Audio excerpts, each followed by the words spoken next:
Hello, and welcome to the Feeling Good podcast, where you can learn powerful techniques to change the way you feel. I am your host, Dr. Rhonda Borowski, and joining me here in the Murrieta studio is Dr. David Burns. Dr. Burns is a pioneer in the development of cognitive behavioral therapy and the creator of the new team therapy. He is the author of Feeling Good, which has sold over 5 million copies in the United States and has been translated into over 30 languages. His latest book, Feeling Great, contains powerful new techniques that make rapid recovery possible for many people struggling with depression and anxiety. Dr. Burns is currently an emeritus adjunct professor of clinical psychiatry at Stanford University School of Medicine.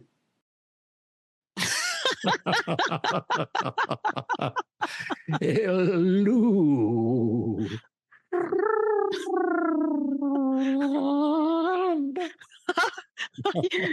You sound like a songbird, which is maybe good because this is spring. Yeah. Well, hi, David. Hi, Rhonda. And welcome to all of our listeners across the world. This is the Feeling Good podcast, episode 388.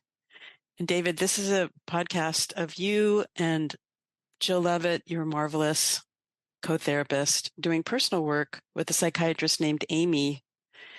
And it was very moving. Amy is a really sweet person, and I loved listening to this. Oh, thank you. Yeah, what you say is right. Amy is fantastic, but she was struggling something fierce, sleepless nights and intense feelings of anxiety, inadequacy, and shame, and all kinds of stuff going on. And although you're undoubtedly, your life is radically different from Amy's, at the core, a lot of us are the same. And what Amy is really struggling with is this belief, I'm not good enough. And it feels 100% valid to her. And she's hurting unbelievably. But the core, the root of it is perfectionism. Mm-hmm. And if you've ever struggled with, inadequacy or perfectionism or self-criticism, then this episode is going to be for you, because you're going to watch someone's journey from the pits of despair to the heights of joy, liberation, and enlightenment. But keep in mind that any time you experience enlightenment, which is a great thing, but enlightenment is not permanent. Mm-hmm. No one's entitled to be happy forever. So the first job as a human being is to figure out the solution, what works for you when you're down in that black hole of depression or anxiety or whatever hits you. Then secondly, to have a little ladder so you can climb out and learn. Mm-hmm. So then you'll always have that knowledge. So in the future, falling back down is 100% certainty. Mm-hmm. But our job is to show you how to get your hands on that ladder that will always work for you in the future. Nice. Is that fair? That's fair. This episode today is about Amy explaining what she's going through, and you and Jill gave her just exquisite, such warm empathy and made a strong connection with her. And then you went through what we call agenda setting, where Amy got to the point where she could embrace what she's struggling with, her feelings and her thoughts, and see that they reflect beautiful parts of who she is as a person. And then next week, you and Jill and Amy go through various methods and do some relapse prevention. Yeah, well, that's beautiful. You've done your homework. And one thing about you that blows my mind about many things, but one thing is the time and dedication you put in to help other people. And it's really so stellar and touching, and we're all so lucky to have you in our presence. Oh my gosh, David, thank you so much. I repeat back everything you said to me. You have made me a better person. Knowing you has made me a way better person. And I know I'm speaking for lots of people to say when I say that. What percentage better would you say? Well, I'd say 45%. As if worthwhileness can be measured. Right. Okay. Well, let's shut up. Let's dive in. And dive into the real thing. This is a real session, folks. Thanks. Well, good to see you, Amy, and thank you so much for joining us. I think your story, although you're a mental health professional and talking about feelings of failure right now in your life, I think that's something that all human beings can identify with, no matter who you are or where you're from or how old you are. I know I've struggled also at times feeling like I wasn't good enough or I was failing. And so I'm really going to love this session with you. I have just such high esteem for you, and I know Jill does too. And I hope we can work some magic for you and also for the many people who will have the chance to watch this. And with that, Amy and Jill will now say some amazing things. Thanks for having me here, too. I'm happy to be here connecting with you and seeing if we can help you with some things, Amy.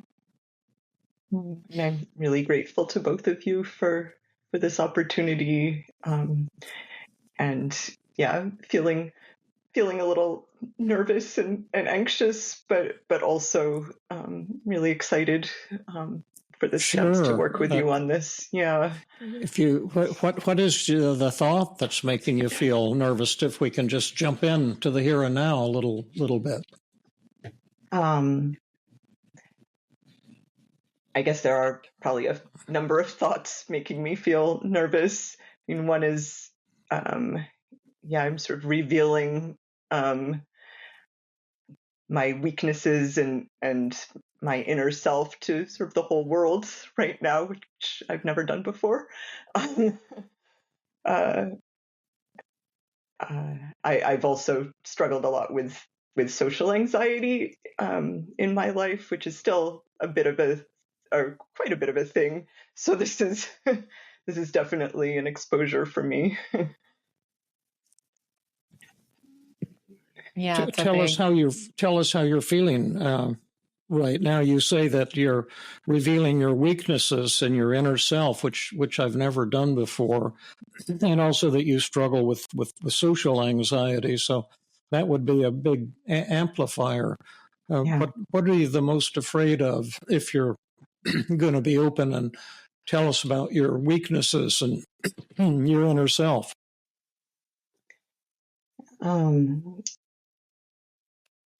Yeah, actually, I guess what I'm most afraid of is that patients of mine or prospective patients might watch this and think, "Oh, I don't want to work with her. I want a confident, competent psychiatrist." Yeah. Yeah. I guess I'm less worried about sort of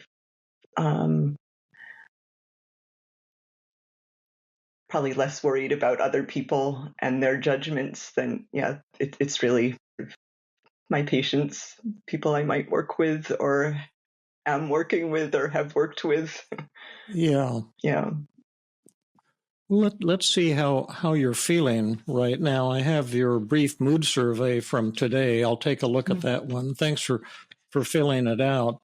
And this is the T equals testing part of what we're doing. I'm just going to put my glasses on so I can read this. But the on the 5-item depression scale, you scored a 4 out of 20. A 0 is the best score, and 20 would be the most severe, as you know.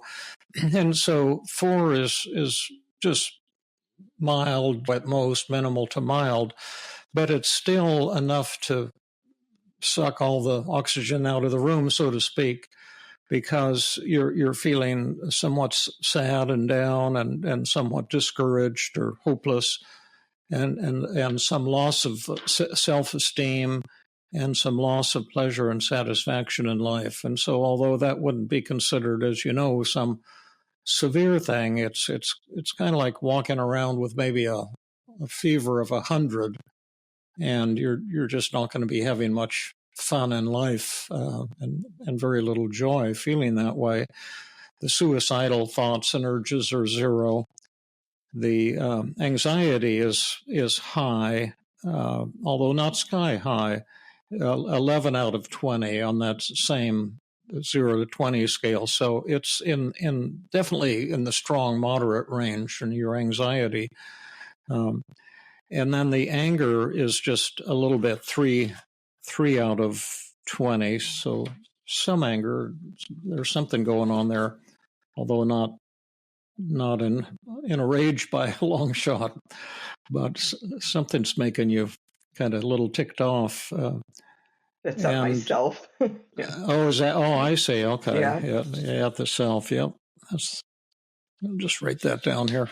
And then the positive feelings survey, again, is pretty good. You sent one a week or so ago when you first signed up. It was a little not quite as high as this. This one, the bigger number is better. This goes from 0 to 40 and measures things like self-esteem and joy and happiness and productivity.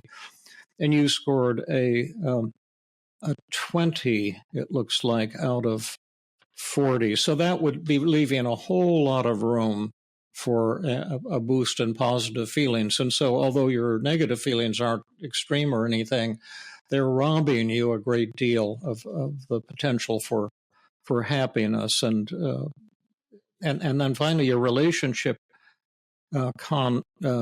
satisfaction score with Elena is your spouse is 27 out of 30.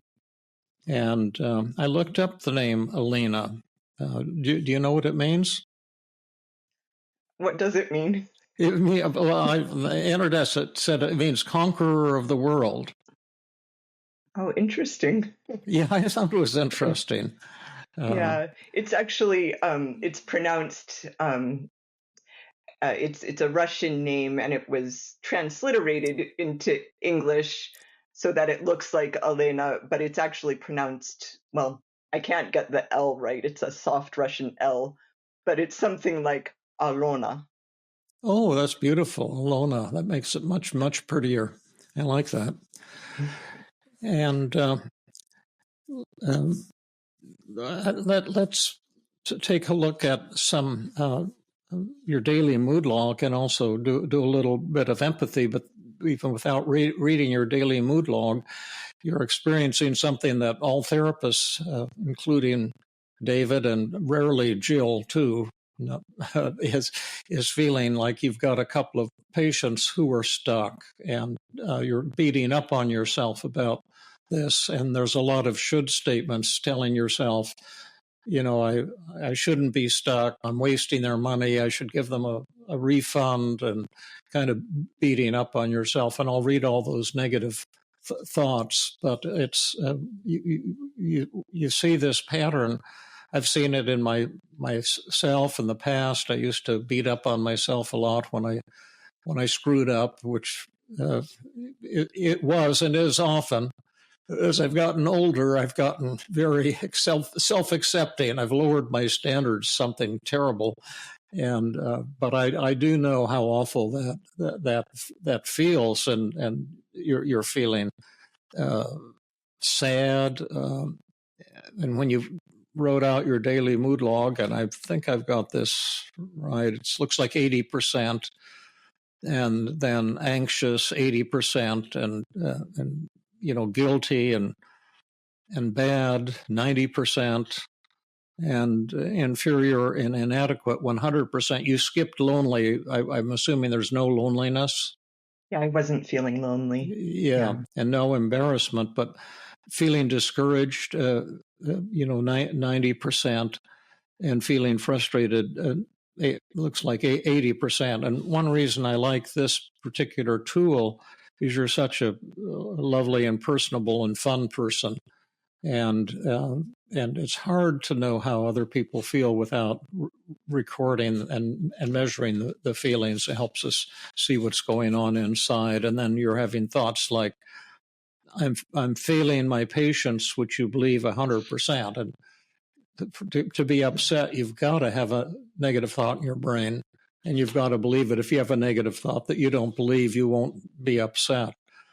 But telling yourself I'm failing my patients can create so much pain.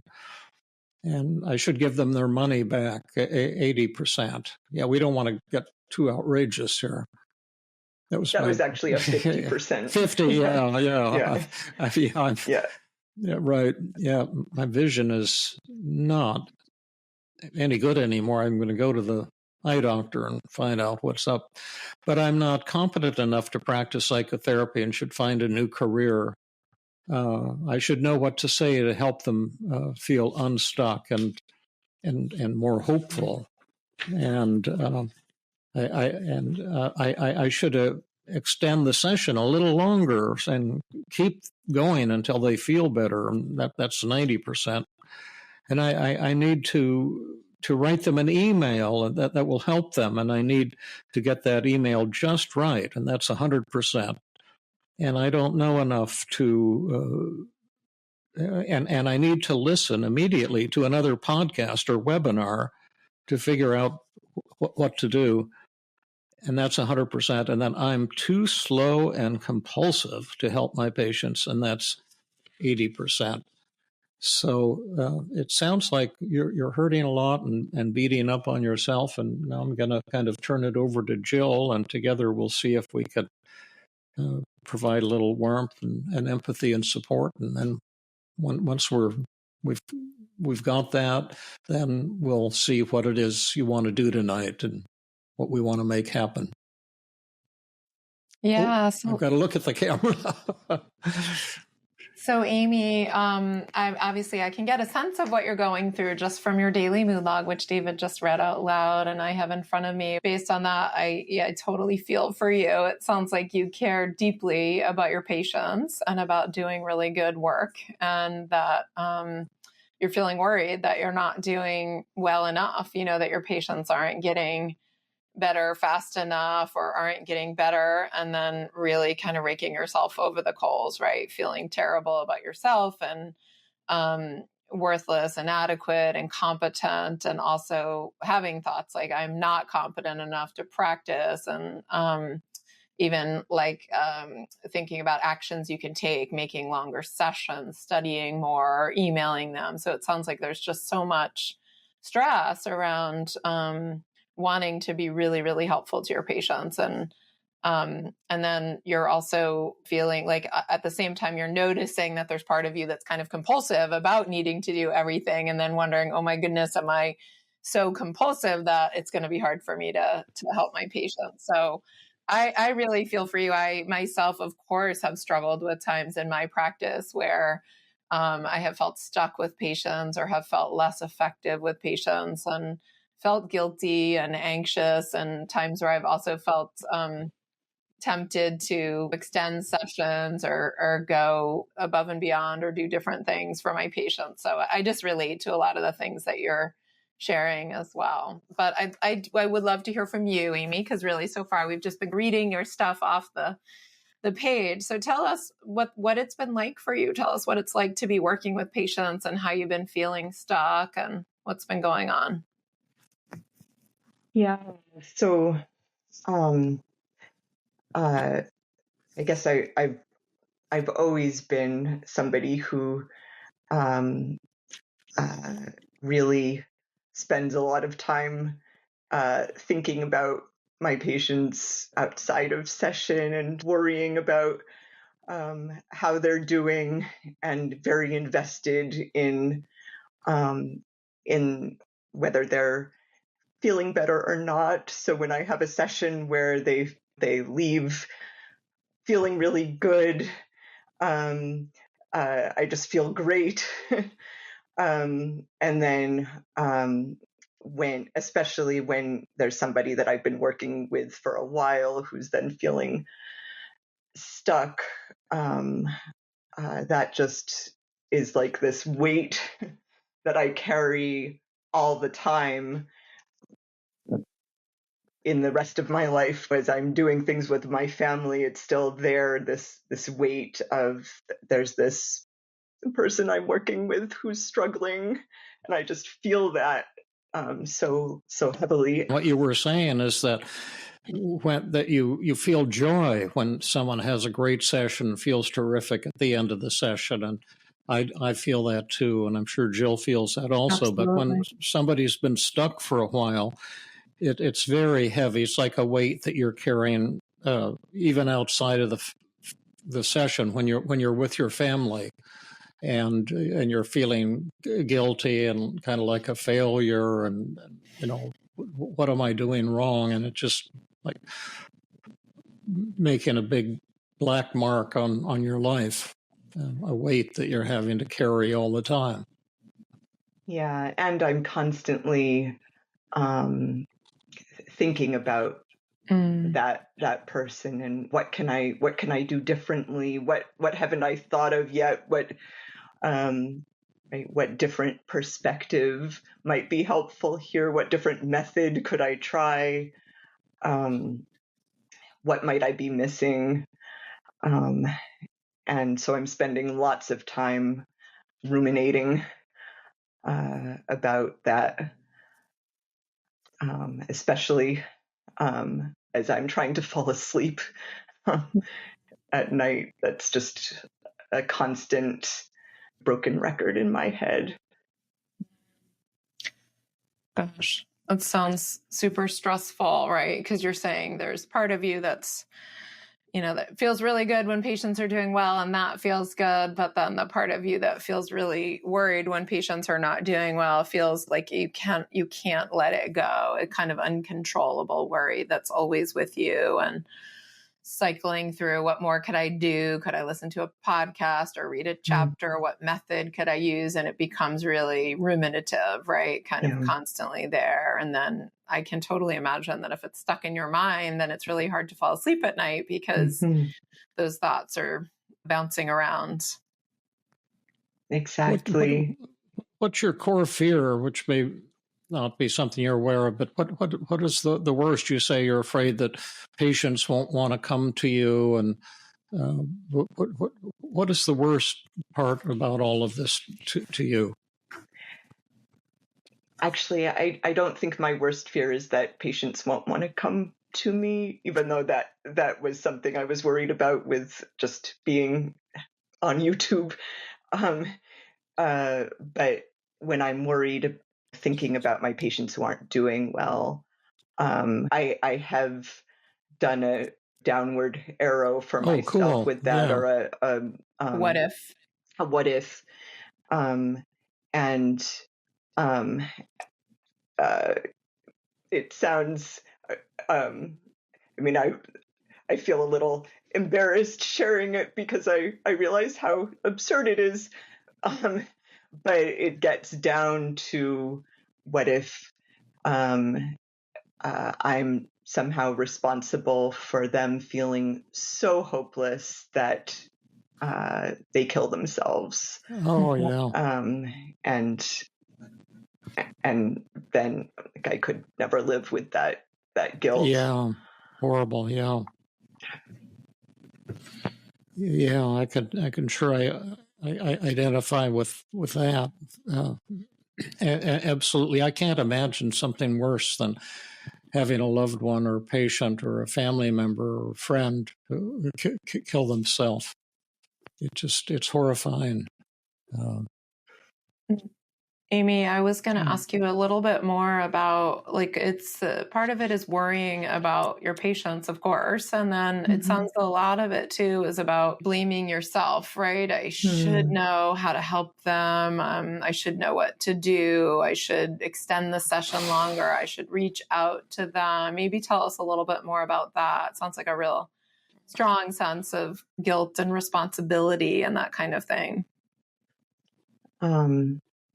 Yeah, I think I do feel so responsible.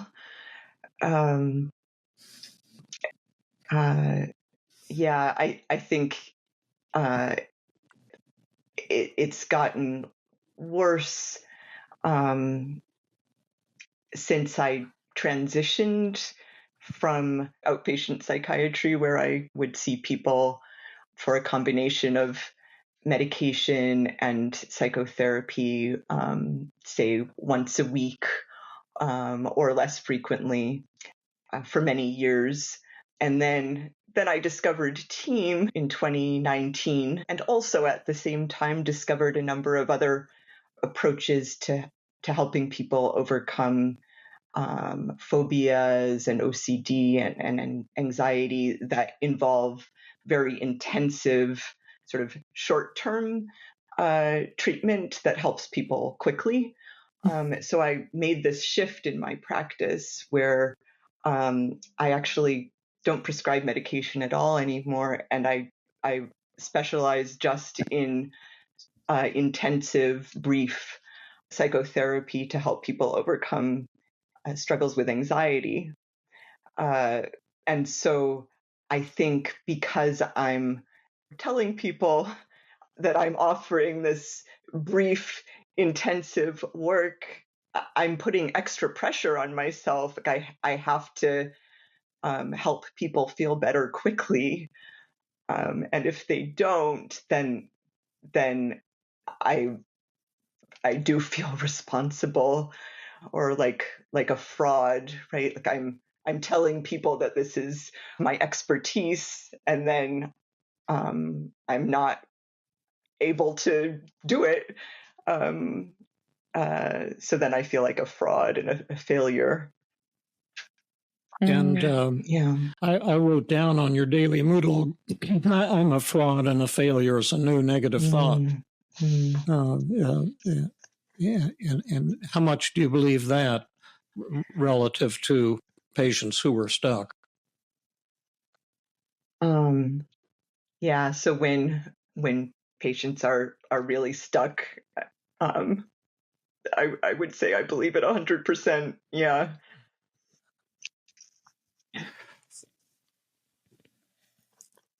Yeah. So you're saying that not only, that the stress that you feel is in some way or in large part exacerbated because you've changed your practice to what I gather is probably a very rewarding and enjoyable way of practicing a lot of the time. As you say, you feel like you really a lot of the time have the skills to help people. That's why you've changed your practice, right? To help people in time limited, short term, brief treatment, specifically just for anxiety disorders. You don't prescribe meds anymore. But the expectation then is people are coming to you for intensive treatment that should only take a short period of time. Right. And so then, especially when you're not able to help people in a short period of time, you feel that you're not delivering kind of on the promise. Exactly. And then that makes you feel like a fraud and feel like a failure. And it's really cool and really admirable that you took the plunge to change your practice in this, really meaningful way. But I can see that it does kind of up the ante a little bit. And it feels like expectations for you and for your patients maybe are higher than they would otherwise be. Exactly. Yeah. I'm wondering another thing is you mentioned that you're kind of burying your soul, and that's not something that you usually do. So right now you're burying it for David and Jill. How do you feel about that? Because I detect a little awkwardness in the air, perhaps. I may be way off. When I'm just focused on the two of you, whom I do really trust and feel comfortable with, I'm not as scared, as anxious. If I start thinking about the fact that this is going out to everyone, then I begin to feel more terrified. Yeah. Sure. Well, I'm glad. So maybe there's a little bubble of safety here. Yeah. Cool. How accurate are we, would you say, in three areas right now? Area one would be understanding your thoughts. area number 2 would be understanding how you feel. And area number 3 would be if you feel a sense of warmth or caring from us. Yeah. Yeah, I think you're very accurate with understanding my thoughts and feelings, and I'm definitely feeling a sense of warmth and caring from both of you. Yeah.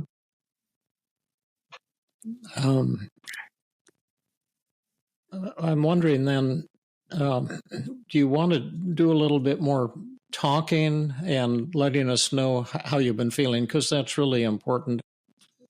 Also, we could start to do a little work on how you're feeling too, and I don't want to rush in too fast. Where would you be on that? You want to do some more kind of talking and venting, or you want to zero in? I think I'm ready to zero in. Yeah. Okay. Is that okay with you, Jill? Yeah, I think that sounds great. All righty. So if something really great happened here,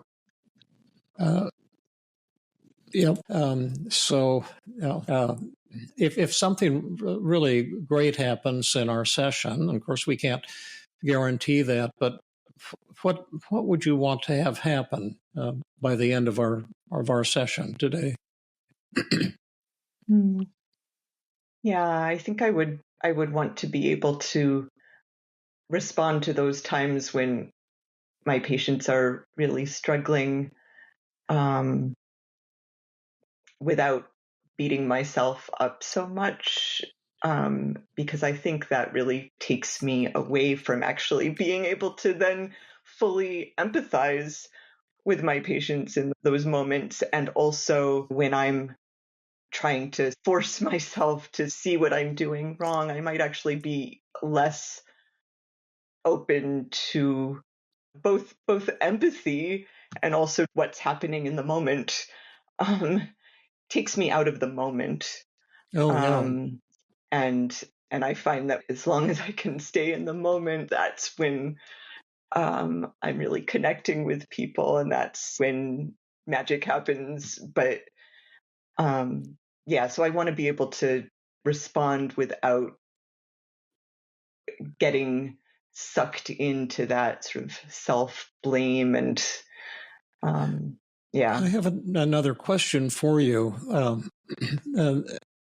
don't know if it's relevant or not, but part of the philosophy of team is all progress comes from failure, and I'm wondering, do you tell your patients how you're feeling when you're feeling sad and feeling like you're failing them, or do you try to hide those feelings?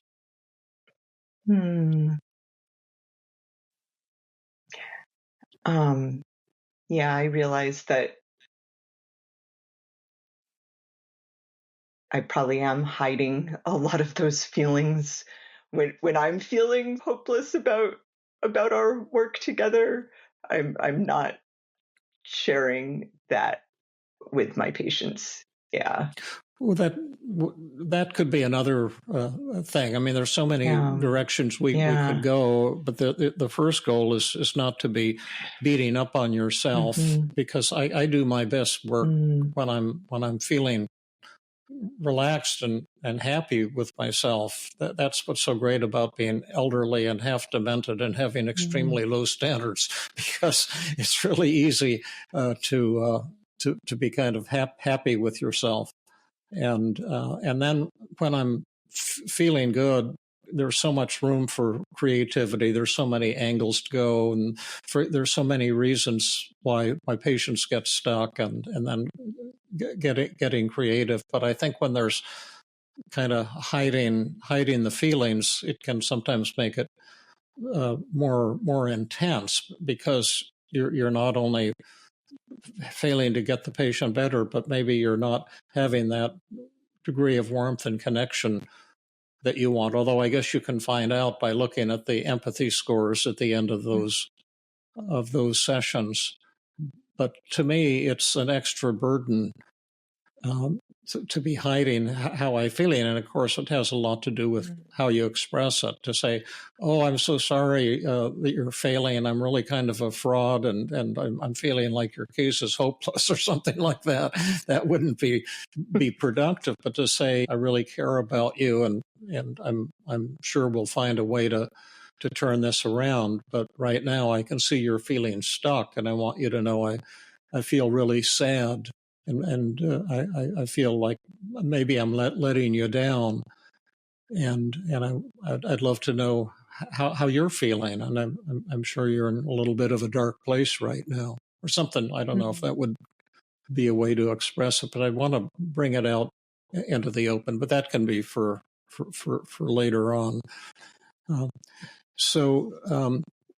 Let's just go back to your main issue here, that you don't want to beat up on yourself so much. So let's do our good old magic button question. Is suppose we had a big red magic button, and if you press it right now, all your self-criticism and self-doubt would disappear. The sadness would disappear, the anxiety, the guilt, the shame, the discouragement, the frustration, the being angry at yourself, the feeling inadequate would all go to zero, and you'd feel terrific, and the goal of the session was suddenly achieved. Would you press that magic button? I do feel, I admit, a little bit of reluctance maybe to let go 100%, say, of that feeling of inadequacy. Sure. Yeah. For good reason, maybe, right? I mean, there might be some good reasons to hang on to those feelings of inadequacy and even self-blame. And so could we talk about that a little bit, Amy? Maybe you could get us started, because that's what came up for you first was, I'm not so sure that I'd want to push that button and just totally let myself off the hook, right? Tell us why. What would be some good reasons to kind of hang on to that self-blame, self-criticism, and negative feelings? Yeah. In fact, we can think about 5 questions that if you want, you can ask about any negative thought or feeling. But if it's a negative thought, what's some truth in this negative thought? If it's a negative feeling, we can also add, what is this negative feeling? How might that be helping me? And why might it be appropriate? And what does it show about me and my core values that's beautiful and positive and awesome? You're thinking this is showing what a bad therapist you are, a bad person or something like that. But what does it show about what a fantastic person and therapist you are? And then finally, what would be some consequences that might not be so good if you press that magic button? So any of those questions. Yeah. Maybe we could start with one just to make it easier for you to think and respond. Amy, what do you think? Your first reaction was just, I don't know if I would want to let go of my self-criticism. So tell us why. What are some benefits to beating yourself up or telling yourself, I'm not good enough, I should be better? And I'm going to write them down. I recommend you write them down too. Absolutely. I just want to clarify that actually, as David was asking the magic button question, the piece that I was feeling that reluctance about letting go of wasn't the self-criticism. Actually, it was the sense of, I mean, maybe it could sound the same, but to me, I feel like there's a difference. It was the sense of, I wanted a little bit of inadequacy. Sure. Because I feel as if the inadequacy actually really does keep me from being arrogant and overconfident, right? Thinking I know it all keeps me open to the possibility that I'm missing something or Keeps me humble. Yeah, Because exactly. you said, not arrogant. Yeah. So we could Yeah. say feeling inadequate, keeps me humble and open to possibility of learning. Is that right? Exactly. Yeah. What else does it show about you, Amy? Your core values. I think it shows that I really care about constant growth, and it also shows that I really care about listening to my patients, right? Not just assuming that I know the best thing, but really hearing when they're telling me that something isn't working and being open to new ideas. What is it? That's beautiful. What does it show about how you feel about your patients? Well, that I really care about them. Is that important? That's very important. Is that powerful? That's very powerful. Yeah. And is that real? Very real. Yeah. Yeah. Cool. What else do these negative thoughts and feelings show about you? That's positive and awesome. Like your thoughts. We could pick, like, for example, anxiety, right? When you feel anxious, worried, nervous about your patients, what is that? We could ask you first, how does that benefit you? How does that, work for you? What's maybe advantageous about feeling worried and nervous when your patients aren't doing well? I mean, it does motivate me to think about things from other perspectives, to think about whether I'm missing something. Should I seek consultation? Right. It definitely sounds like it motivates you to, you said read a chapter or listen to a podcast, seek consultation, ask for help, right? Motivates you to get more info and see if you can be more helpful. Yeah. And what does that show about you too, then, if you think about along those same lines? What does that show about you and your core values? Well, I keep thinking in opposites, like I'm not complacent.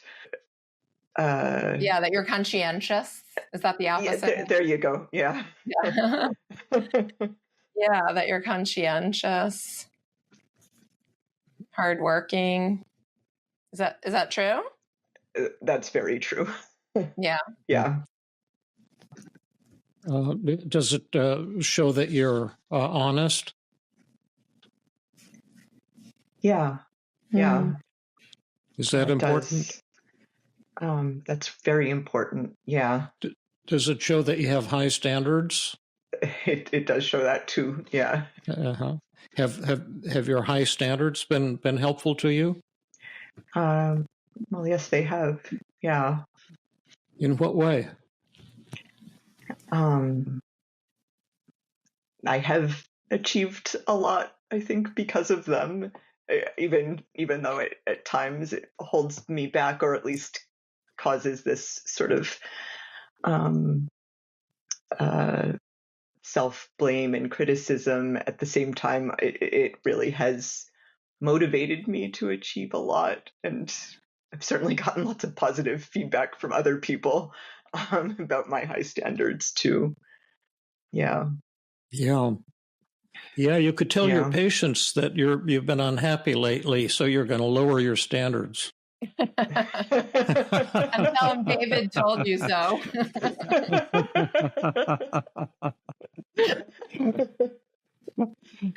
Now you're cured.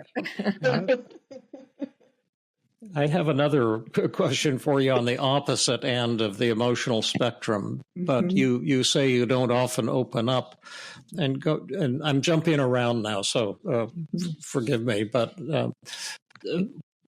I'm sure when you're alone or with family, thinking about this, you might go to some dark places from time to time when you feel pretty low. Is that right? That is right. Yeah. And then do tears ever come to your eyes to feel sadness and really profound inadequacy? Yeah, there are times when I feel that. Yeah. And what are those moments feel like? If you can just tell us a little bit about that. When you're in your darkest place.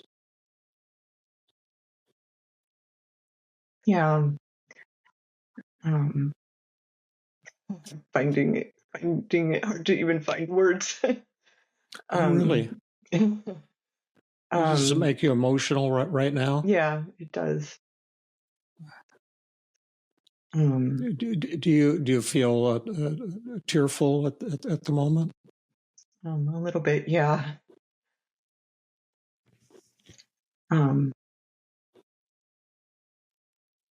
Yeah, so there certainly are moments when, like the moment that I recorded on this daily mood log, when I do feel just so stuck and convinced that maybe not only am I not helping, but I could be doing harm. And that is just so painful. Yeah. When I had my clinical practice, I used to see patients back to back. On Wednesdays, I would see 17 patients back to back without a break. And people would say, oh, it must be so demoralizing just talking to suicidal, depressed patients all day long. And I said, no, it's not like that at all. I got higher and higher because it's how you think about it. Because someone's super severe, it makes me happy because I have the thought, boy, this is someone I can really help who really needs the help.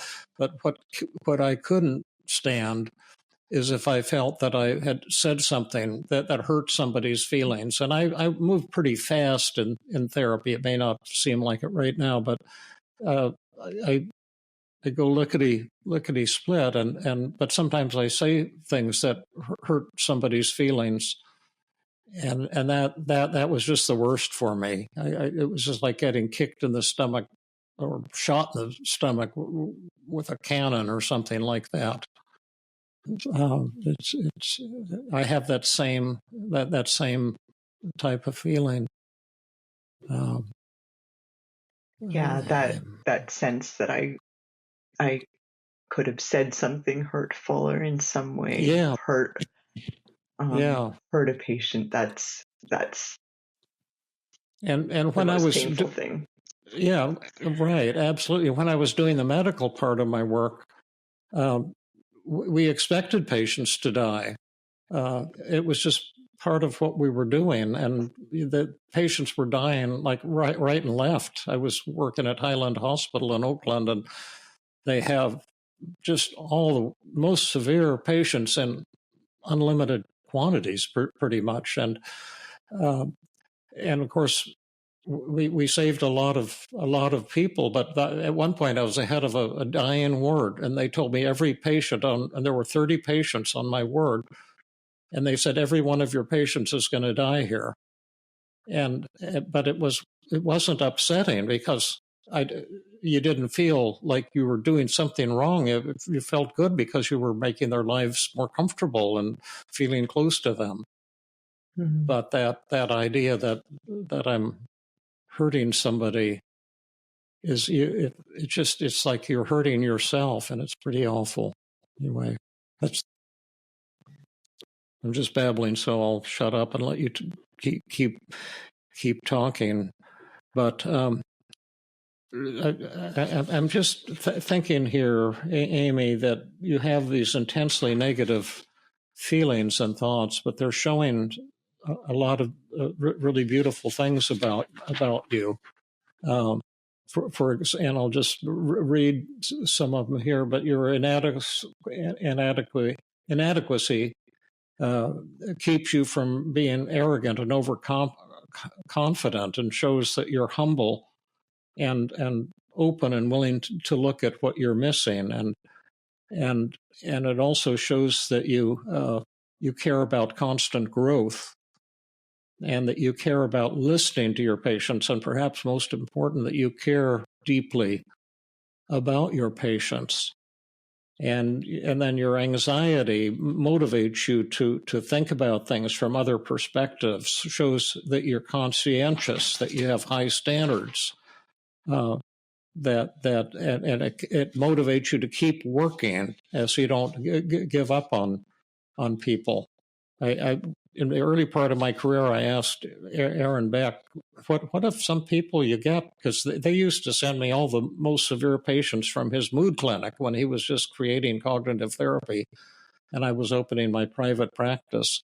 And if they had real severe patients that they didn't want in the clinic, they referred them to me. I thought they thought it was because I was a good therapist, but I later learned it was just because they didn't want them. I once said to Beck, because every patient I had at the first, they said, I really am a worthless human being. I really am hopeless. And they'd kind of hypnotize me into believing that for a session or so, until I finally saw through it. But I asked Beck, well, what if some people really are hopeless and worthless? And he said, well, David, you have to make a policy decision. But he said for himself, he never gave up on a patient or gave into the idea that anyone was hopeless, and that it always paid off for him. So I decided to adopt that same policy. But it was hard a lot of times, especially when I was first learning, to kind of find the key that, unlocked the door for various patients. A lot of them, just as I'm sure you have, responded very quickly and fairly easily, but an awful lot of them were very, very challenging and very anxiety to provoking to work with. But I also never gave up and beat up on myself a lot. If I wasn't, I just couldn't stand it when someone said, "You're not helping me," and because it was like an ego trip in a way. And the first time I said to a patient, "You're right. I'm not helping you, and I'm so sad about it. And I still believe we can do some great work together, but I feel like I'm just letting you down so badly, and it's painful for me because I do care for you." And the patient just started sobbing and opened up and started doing really, really good work. And after that, I stopped being afraid of failing, and I saw it was really a key to success for the people that I'd been failing with, just to accept it and then to see where it led.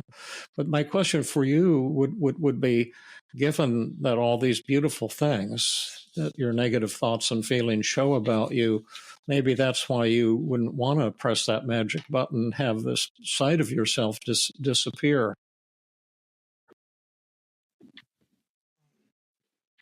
So, although I wouldn't want to give up the humility and the openness to other possibilities and all of those values, at the same time, I see how when I'm totally absorbed in beating myself up, I'm not actually open in the way that I care about being. Yeah. And I'm closes you off more. Exactly. Yeah. Well, with that in mind, let's go back to your daily mood log, which I'm showing to the camera. And you had rated your negative feelings when you filled out this mood log, and your sadness, you rated, I think you might have to, at 80%. What would be an ideal amount of sadness if we had a magic dial instead of a magic button, and you could dial it down? Because it seems to me that your sadness is rather beautiful.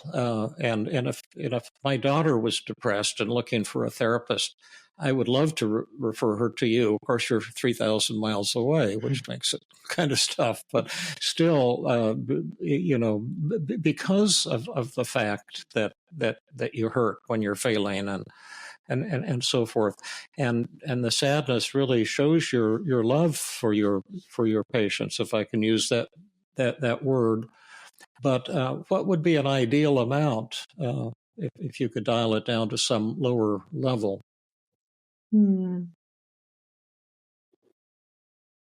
I think I'd want to keep at least 20%, maybe 30%. That's what I was thinking. So I'm going to write 20 to 30, did you say?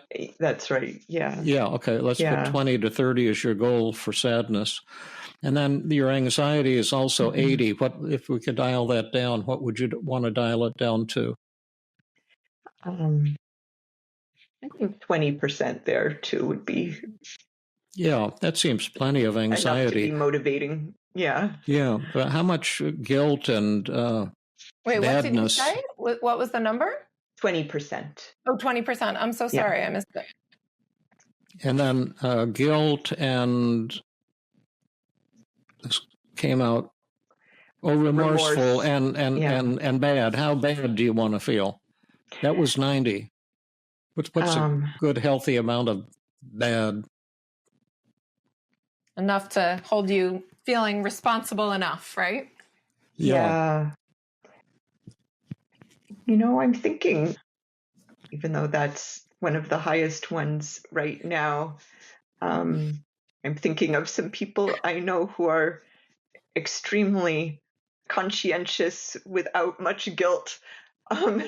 Maybe I don't need that much guilt. How about 5%? 5, yeah. You're sure that's enough badness for you? I think 5% is good. Yeah. 5, okay, yeah.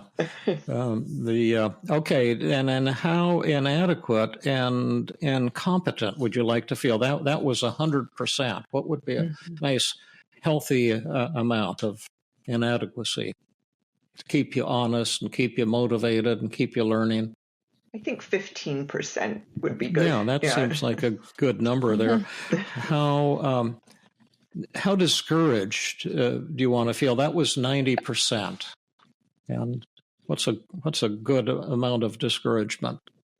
I think 5% there too would be good. Okay, I'll write down 5 as the goal. And how stuck do you want to feel? That was 80%. I'm tempted to say 2% stuck. Okay, is that enough stuckness? I think that's what's the good thing about being stuck? By the way, we didn't look at the positive side of being stuck. What's positive and awesome about feeling stuck? I mean, I think it too keeps me aware that I am probably missing things and sort of keeps me open. Keeps me from getting too complacent. Similar to the anxiety. Yeah. Right. Yes, but it shows that you haven't given up on this person. You haven't given up on your goal.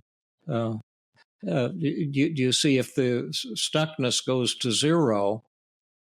And so how's your patient Sarah doing? And you say, oh, she's not improving, but it doesn't bother me at all. Yeah, I wouldn't want that. Yeah, but that's what a lot of therapy is. I talked to a psychoanalyst in San Francisco, and she proudly told me that all of her patients have been working with her for over 10 years, and that 2 or 3 of them are now starting to make little baby steps forward. And she was very proud about that, as if, she's doing the pure thing, and the rest of us who are trying to cause rapid changes are have fool's gold or something like right. that. It's also being very honest. And I also had the thought that your stuckness in a way shows it maybe your superpower, because it's a way of connecting with your patients who are feeling very stuck. You're not abandoning this stuck patient thinking, oh, you're doing just fine. This is good enough, but you're like really connecting with your patients and seeing just how hard it is where they're at, just how much better they want to get. And keeping hope alive. Maybe we should make that 5% for the stuckness. Okay, we'll take a big jump from 2 to 5%. That sounds great. But I think, okay. Just because if the positive reframing, we went kind of back and forth between that and storytelling and empathy and things like that. But I just feel like the idea here that we want you to see, Amy, is that while you're suffering so much, and of course we want to help you to feel better more than anything, there is also a lot of beauty and wisdom and strength in your suffering. And it shows really beautiful things about you, about your high standards, about how deeply you care about your patients, about how motivated you are, how connected you are with your patients. And, we want to help you dial them down, but we also want to really honor that there's a lot of beauty in your suffering. Does that make sense? That does make sense. Yeah. And we want you to feel proud of your suffering rather than ashamed of it, because of all the beautiful things it does show about you. And that's really a key part of what we do, as you know.